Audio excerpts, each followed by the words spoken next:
Kézber Lajos vagyok, takarítóvállalkozóként dolgozom a városban, és foglalkozásom kapcsán nagyon sok emberek kerülök nap mint nap kapcsolatban, akikkel meg kell tudni fogalmaztatni az igényeiket, és erre nagyon jó ez a tanfolyam. Megismerhetek különböző embertípusokat. Sok embert úgy tudok vele motiválni, hogy tudja, elfogadja azt, amire szüksége vagy megfelelő igényeiknek, anyagiakban, minőségben, higiéniában. 2 perc alatt született meg ez a döntés, megláttam az interneten, és azt mondtam, hogy ez nekem kell. Több nem kellett.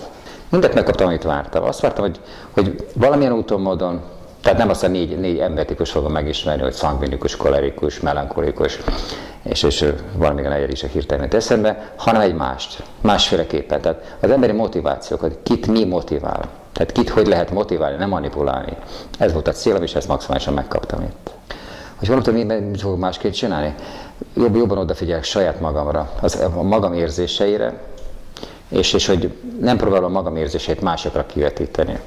Megpróbálok mindenkit a maga érdemei alapján meghatározni, és azt szerint közelíteni hozzá.